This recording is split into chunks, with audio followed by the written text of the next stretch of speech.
رات کا آخری پہر تھا۔ اذان فجر میں 2 گھنٹے باقی تھے۔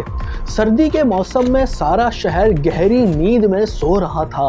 اپنے گرم بستروں پر سب ہی سکون کی حالت میں تھے، اپنے ہوش سے بے خبر۔ جب دنیا آرام فرما رہی تھی، سب کی اگلے دن کے لیے مصروفیات تھیں۔ کسی کو صبح دفتر جانا تھا تو کسی کو اسکول، کوئی یونیورسٹی کی ٹینشن لیے سویا تو کوئی دکان اور کاروبار کی فکر میں تھا۔ کل کے لیے سب کے اپنے اپنے معاملات تھے۔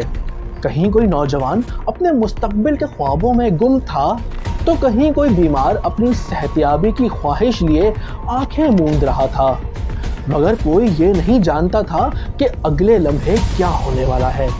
کسی کے وہم و گمان میں بھی نہیں تھا کہ اب سے کچھ دیر بعد ان کی دنیا بدلنے والی ہے۔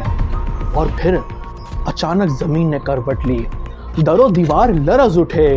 رات کو سوئے ہوئے لوگوں پر قیامت صغریٰ سے بھی بڑی قیامت برپا ہو گئی۔ ہر طرف کوہرام مچ گیا۔ یہ آفت اتنی جلدی میں تھی کہ لوگوں کو بھاگنے تک کا وقت نہ دیا، اتنی مہلت نہ ملی کہ خود کو اس آفت سے بچا لیں۔ کسی کو سمجھ نہیں آ رہا تھا کہ یہ ہو کیا رہا ہے۔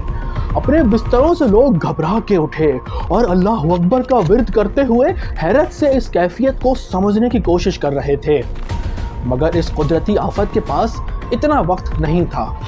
جب تک لوگوں کو صورتحال سمجھ میں آئی، تب تک یہ قیامت پوری طاقت کے ساتھ اپنا قہر برپا کر چکی تھی۔ 7.8 شدت کے زلزلے نے ہر طرف تباہی مچا دی۔ جو لوگ سکون کی نیند سو رہے تھے وہ ابدی نیند سو گئے، جنہوں نے بھاگنے کی کوشش کی وہ ملبے تلے دب گئے۔ سروں پر جب چھت آ گری اور دیواریں ملبے کا ڈھیر بن کر ٹوٹ کر بکھنی تو اس کے بعد کوئی ہل بھی نہ سکا۔ عالی شان عمارتیں اگلے ہی لمحے کھنڈر میں تبدیل ہو گئیں۔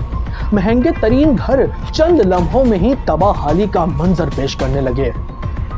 عمارتیں منہدم ہو گئیں، گھر ٹوٹ گئے۔ ہر طرف تباہی کے دل دہلا دینے والے مناظر تھے۔